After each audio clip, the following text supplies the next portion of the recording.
ஒரு செம்ம டேஸ்ட்டில் பெப்பர் சிக்கன் வாங்க எப்படி செய்யுதுன்னு பார்த்துடலாம்.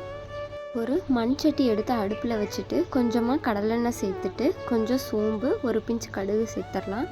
இப்போ அரைச்சி வச்சுருக்க சின்ன வெங்காய பேஸ்ட் எடுத்து ஆட் பண்ணிக்கலாம். இப்போ இது எல்லாத்தையும் நல்லா மிக்ஸ் பண்ணிக்கலாம். பச்சை வாசம் போக வரைக்கும் வணக்கிக்கலாம். அடுத்து பார்த்திங்கன்னா ஒரு பழுத்த தக்காளி 2 பேஸ்ட்டாக அரைச்சி ஆட் பண்ணிக்கலாம். இப்போ இது எல்லாத்தையும் நல்லா கலந்து விட்டுக்கலாம். இப்போ இது நல்லா கொதிக்கிற டைமில் இஞ்சி பூண்டு பேஸ்ட்டு சேர்த்துக்கலாம். இப்போ இது எல்லாத்தையும் நல்லா கலந்து விட்டு நல்லா சுண்டி வர அளவுக்கு விட்டுடலாம். அடுத்து 2 பச்சை மிளகா கீரி சேர்த்துக்கலாம். இப்போ இந்த கிரேவி நல்லா கொதித்து வரும்போது 1/4 ஸ்பூன் மஞ்சள் தூள், 1 ஸ்பூன் கறி மசாலா தூள், 2 ஸ்பூன் சிக்கன் மசாலா, அடுத்து 1 ஸ்பூன் மல்லித்தூள் சேர்த்துக்கலாம். இது எல்லாத்தையும் நல்லா கலந்து விட்டுடலாம். இப்போ இந்த மசாலா நல்லா கொதித்து பச்சை ஸ்மெல்லாம் போனதுக்கப்புறமேட்டு நம்ம வாஷ் பண்ணி வச்சுருக்க சிக்கன் எடுத்து ஆட் பண்ணிடலாம். இது கூட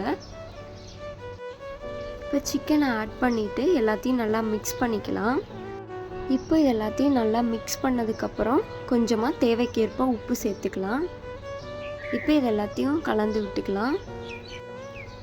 இப்போ இதை நல்லா மிக்ஸ் பண்ணிவிட்டு உங்களுக்கு தேவை அப்படின்னா தண்ணி ஆட் பண்ணிக்கலாம். கொஞ்சமாக தண்ணி சேர்த்து இதை அப்படியே லிட்டு போட்டு க்ளோஸ் பண்ணி வச்சு ஒரு 10 மினிட்ஸ் விட்டோம் அப்படின்னா சிக்கன் நல்லா வெந்து வந்துடும்.